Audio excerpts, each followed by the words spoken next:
아마 많은 분들에게 익숙한 예식일 거예요. 바로 주의 만찬 또는 성찬이라고 하죠. 그런데 우리가 이 빵과 잔을 대할 때 그 안에 담긴 깊은 의미를 얼마나 알고 있을까요? 그래서 오늘은 외인구르뎀의 조직 신학을 길잡이 삼아서 이 성찬의 신비 속으로 함께 떠나보려고 합니다. 이 질문, 이게 바로 모든 논의의 시작점이에요.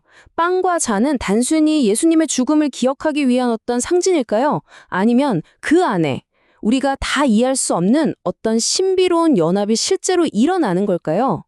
이 질문은요, 지난 수세기 동안 교회의 정말 위대한 신학자들을 잠 못 들게 한 아주 중요한 물음이었습니다. 자, 이 깊은 신학적 질문에 답을 찾기 전에 우리는 먼저 모든 것의 시작점으로 돌아가 봐야 합니다. 바로 성찬이 처음 시작되었던 그 밤, 그 자리로 말이죠. 네, 바로 예수님의 마지막 만찬 자리였습니다.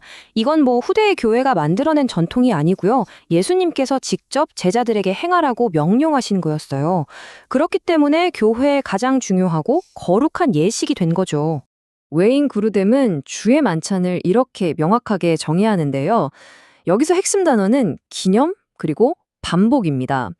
그리스도의 그 엄청난 희생을 기억하고 그 은혜를 계속해서 우리 삶 속에서 되새기는 행위라는 거죠. 그렇다면 예수님께서 제정하신 이 만찬이 그냥 과거의 사건을 기념하는 것, 거기서 끝나는 걸까요? 오늘을 살아가는 우리에게는 과연 어떤 의미가 있을까요? 이제 그 신학적인 깊이 속으로 한 걸음 더 들어가 보겠습니다. 와, 보세요. 성찬의 의미는 정말 한 가지로 딱 설명될 수가 없어요. 여기에는 여러 겹의 아주 풍성한 의미가 담겨 있습니다. 먼저 과거, 그리스도의 죽음을 기억하는 동시에 현재를 살아가는 우리가 그분과 그리고 다른 성도들과 영적으로 하나 되는 시간이기도 하고요. 더 나아가서는 미래에 다시 오실 주님을 소망하며 기다리는 약속의 시간이기도 합니다. 이 과거, 현재, 미래 모든 차원이 이 하나의 예식 안에 꽉 압축되어 있는 셈이죠. 그런데 말이죠. 방금 말씀드린 그리스도와의 영적인 연합, 이걸 도대체 어떻게 이해해야 하느냐, 이 문제를 두고 교회 역사 속에서 아주 치열하고 중요한 신학적 논쟁이 있었습니다. 바로 이 질문 때문이었습니다. 빵과 잔에 그리스도께서 어떻게 그리고 얼마나 실제적으로 임재하시는가, 이 질문에 어떻게 대답하느냐에 따라서 크게 네 가지 견해로 나뉘게 됩니다. 자, 표를 보면서 하나씩 살펴볼까요? 먼저 로마 카톨릭의 화채설. 이건 빵과 포도주가 진짜로 물질적으로 그리스도의 몸과 피로 변한다고 믿는 거예요. 그다음 루터교의 공제설은 빵과 포도주가 변하는 건 아니지만 그 안에 함께, 아래에 그리스도께서 물리적으로 함께 계신다고 봅니다. 이 두 가지와는 좀 다르게 츠빙글리의 기념설은 빵과 잔은 순수한 상징일 뿐이라고 이해하죠. 마지막으로 웨인그르뎀이 가장 성경적이라고 평가하는 개혁주의의 영적 임재설이 있습니다. 이건 우리가 믿음으로 참여할 때 성령님을 통해서 영적으로 그리스도와 연합하고 그분의 은혜를 실제로 경험하게 된다는 설명입니다. 바로 이 영적 임재설은 종교개혁가 장 칼뱅이 체계적으로 딱 정립한 견해거든요. 그러니까 그루뎀의 관점은 이 역사적인 개혁주의 신학의 흐름을 그대로 이어받고 있는 셈입니다. 칼뱅 본인도 이 신비를 설명하면서 이렇게 말했습니다. 이건 내 머리로 다 이해하기는 너무 어렵다.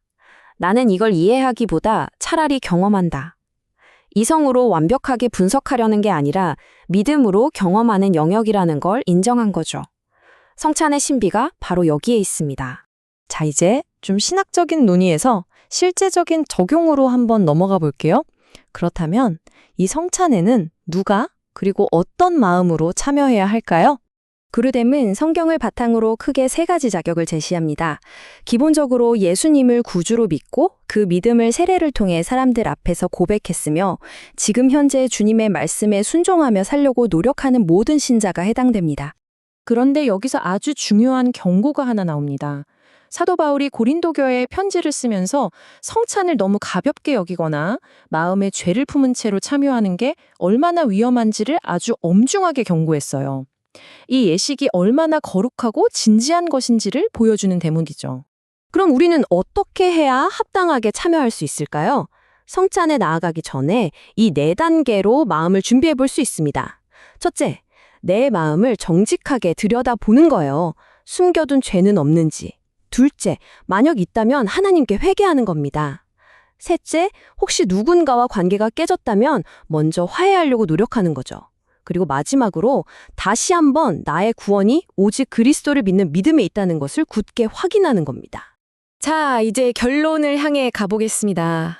정리해보면 주의 만찬은 과거와 현재 그리고 미래를 하나로 엮는 정말 놀라운 예식입니다. 먼저 성찬은 우리를 과거로 데려갑니다. 십자가에서 모든 것을 단번에 이루신 그리스도의 그 위대한 사역, 그 역사적 사건을 절대로 잊지 않고 기억하게 만들죠. 그리고 동시에 성찬은 우리를 바로 지금, 이 현재의 순간으로 불러냅니다.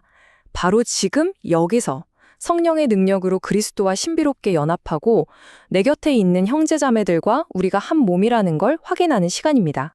마지막으로 이 만찬은요, 마지막 날 그리스도께서 다시 오실 때 우리가 참여하게 될 그 엄청난 어린 양의 혼인 잔치를 미리 맛보는 것과 같아요.